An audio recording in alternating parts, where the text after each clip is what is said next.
अब बताते हैं कि टू फिंगर टेस्ट पर सुप्रीम कोर्ट ने क्यों बैन लगाया। निर्भया की घटना से तो पूरा देश वाकिफ है।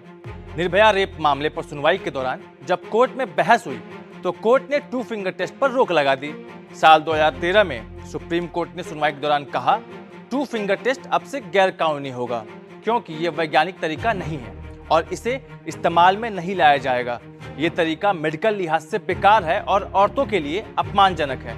कोर्ट ने माना था कि टू फिंगर टेस्ट एक महिला की निजता के अधिकार का उल्लंघन करता है। इसके बाद कोर्ट ने सरकार से यौन उत्पीड़न की पुष्टि के बेहतर फॉरेंसिक जांच को लेकर दिशा निर्देश भी जारी किया था। यौन हिंसा के कानूनों की समीक्षा करने के लिए बनाई गई वर्मा कमेटी ने साफ तौर पर कहा, बलात्कार हुआ है या नहीं यह एक कानूनी पड़ताल है, मेडिकल आकलन नहीं। चलिए जानते हैं कि आखिर इस पर सुप्रीम कोर्ट के वकील संजय चड्ढा क्या कहते हैं। प्री वेजाइनम वर्जिनिटी टू फिंगर टेस्ट, ये तरह तरह की नोमेनक्लेचर हैं इस टेस्ट के लिए।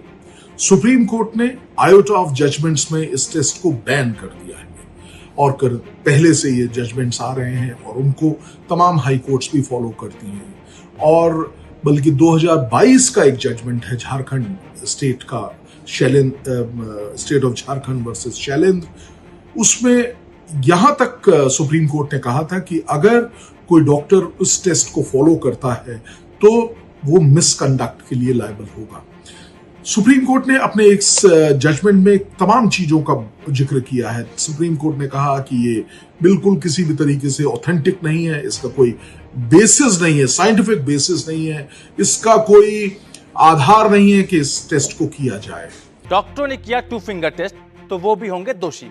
मद्रास हाई कोर्ट ने टू फिंगर टेस्ट को लेकर डॉक्टरों को सख्त चेतावनी दी है। कोर्ट ने कहा, जो भी डॉक्टर प्रतिबंधित टू फिंगर टेस्ट करना जारी रखेंगे वो मिसकंडक्ट के दोषी होंगे। मद्रास हाई कोर्ट ने आगे कहा, हमने नोटिस किया कि हालिया केस में पीड़िता का टू फिंगर टेस्ट किया गया, जबकि माननीय सुप्रीम कोर्ट और मद्रास हाई कोर्ट ने कई मामलों की सुनवाई के दौरान कहा है कि रेप पीड़िता के साथ सेक्सुअल इंटरकोर्स हुआ है या नहीं, यह पता लगाने के लिए टू फिंगर टेस्ट करना अनिवार्य नहीं है। नमस्कार, देखते रहिए इंडिया टीवी।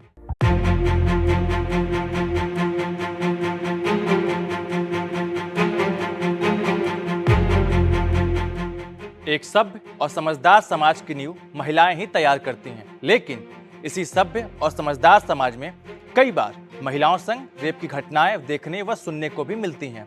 रेप पीड़िता की आत्मा पर हुई चोट से वह उबरी भी नहीं होती कि डॉक्टरों द्वारा टू फिंगर टेस्ट कर दिया जाता है। टू फिंगर टेस्ट एक घिनौने और अवैज्ञानिक समाज का आईना है। इस टेस्ट में महिलाओं की योनि में उंगली डालकर यह चेक किया जाता है कि क्या महिला के साथ रेप हुआ है। इस टेस्ट के आधार पर यह बताना कि रेप हुआ है या नहीं, यह तरीका बिल्कुल गलत है। नमस्कार, मैं अविनाश राय और आप देख रहे हैं इंडिया टीवी। इस वीडियो में हम बताएंगे कि आखिर टू फिंगर टेस्ट को लेकर क्या विवाद है और क्यों डॉक्टरों को मद्रास हाई कोर्ट ने सख्त चेतावनी दी है। मॉनसून कहर बरपा रहा है, जानते हैं इन तमाम सवालों का जवाब। शैक्षणिक संस्थानों में आरक्षण का मुद्दा सवाल बड़ा।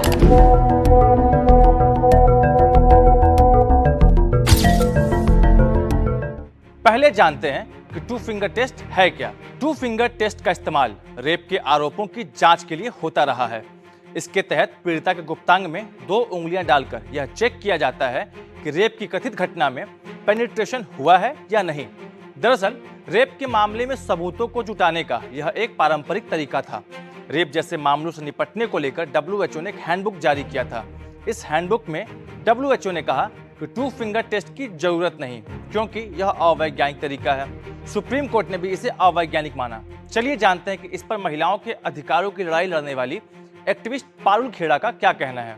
आज मद्रास हाई कोर्ट ने जो रेप पीड़िताओं के ऊपर होने वाले टू फिंगर टेस्ट के विरोध में जो प्रतिबंध लगाने की बात कही है और डॉक्टरों को चेतावनी देते हुए कहा है कि अगर वो इस प्रक्रिया का पालन करते हैं जांच पड़ताल के लिए तो वो भी दोषी के पात्र होंगे। मेरे हिसाब से ये बहुत ही सराहनीय और महत्वपूर्ण कदम है औरतों की सुरक्षा के लिए।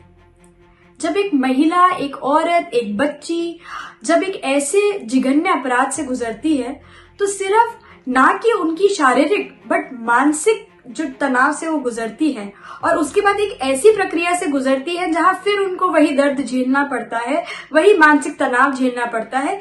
वो उनके आत्मसम्मान को ही नहीं सिर्फ ठेस पहुंचाता बल्कि उनकी निजता का भी हनन करता है। और ये जो प्रक्रिया है इतनी भयावह है जिसपे ऑलरेडी 2022 में सुप्रीम कोर्ट ने भी रोक लगाने की बात करी है और उसको अवैज्ञानिक प्रक्रिया बताया है। मुझे लगता है जब एक ऐसी प्रक्रिया से एक औरत गुजरती है तो उसके साथ दोबारा एक अत्याचार करने के बराबर है। तो इस पे रोक लगनी चाहिए, इसको बिल्कुल खत्म कर देना चाहिए। ये हमारी औरतों की सुरक्षा के लिए बात है और मुझे नहीं लगता किसी भी औरत को उस दर्द से दोबारा गुजरना चाहिए। अब बताते हैं कि 2 फिंगर टेस्ट पर सुप्रीम कोर्ट ने क्यों बैन लगाया। निर्भया की घटना से तो पूरा देश वाकिफ है। निर्भया रेप मामले पर सुनवाई के दौरान जब कोर्ट में बहस हुई तो कोर्ट ने 2 फिंगर टेस्ट पर रोक लगा दी। साल 2013 में सुप्रीम कोर्ट ने सुनवाई के दौरान कहा 2 फिंगर टेस्ट अब से गैर कानूनी होगा क्योंकि ये वैज्ञानिक तरीका नहीं है और इसे इस्तेमाल में नहीं लाया जाएगा। ये तरीका मेडिकल लिहाज से बेकार है और औरतों के लिए अपमानजनक है। कोर्ट ने माना था कि 2 फिंगर टेस्ट एक महिला की निजता के अधिकार का उल्लंघन करता है। इसके बाद कोर्ट ने सरकार से यौन उत्पीड़न की पुष्टि के बेहतर फॉरेंसिक जांच को लेकर दिशा निर्देश भी जारी किया था। यौन हिंसा के कानूनों की समीक्षा करने के लिए बनाई गई वर्मा कमेटी ने साफ तौर पर कहा बलात्कार हुआ है या नहीं यह एक कानूनी पड़ताल है, मेडिकल आकलन नहीं। चलिए जानते हैं कि आखिर इस पर सुप्रीम कोर्ट के वकील संजय चड्ढा क्या कहते हैं। प्री वेजाइनम वर्जिनिटी 2 फिंगर टेस्ट, ये तरह तरह की नोमेनक्लेचर हैं इस टेस्ट के लिए। सुप्रीम कोर्ट ने आयोटा ऑफ जजमेंट्स में इस टेस्ट को बैन कर दिया है और पहले से ये जजमेंट्स आ रहे हैं और उनको तमाम हाई कोर्ट्स भी फॉलो करती हैं। और बल्कि 2022 का एक जजमेंट है झारखंड स्टेट का, state of Jharkhand versus Shailendra, उसमें यहां तक सुप्रीम कोर्ट ने कहा था कि अगर कोई डॉक्टर उस टेस्ट को फॉलो करता है तो वो मिसकंडक्ट के लिए लायबल होगा। सुप्रीम कोर्ट ने अपने एक जजमेंट में तमाम चीजों का जिक्र किया है। सुप्रीम कोर्ट ने कहा कि ये बिल्कुल किसी भी तरीके से ऑथेंटिक नहीं है, इसका कोई बेसिस नहीं है, साइंटिफिक बेसिस नहीं है, इसका कोई आधार नहीं है कि इस टेस्ट को किया जाए। डॉक्टरों ने किया 2 फिंगर टेस्ट तो वो भी होंगे दोषी। मद्रास हाई कोर्ट ने 2 फिंगर टेस्ट को लेकर डॉक्टरों को सख्त चेतावनी दी है। कोर्ट ने कहा जो भी डॉक्टर प्रतिबंधित 2 फिंगर टेस्ट करना जारी रखेंगे वो मिसकंडक्ट के दोषी होंगे। मद्रास हाई कोर्ट ने आगे कहा हमने नोटिस किया कि हालिया केस में पीड़िता का 2 फिंगर टेस्ट किया गया, जबकि माननीय सुप्रीम कोर्ट और मद्रास हाई कोर्ट ने कई मामलों की सुनवाई के दौरान कहा है कि रेप पीड़िता के साथ सेक्सुअल इंटरकोर्स हुआ है या नहीं यह पता लगाने के लिए 2 फिंगर टेस्ट करना अनिवार्य नहीं है। नमस्कार, देखते रहिए इंडिया टीवी।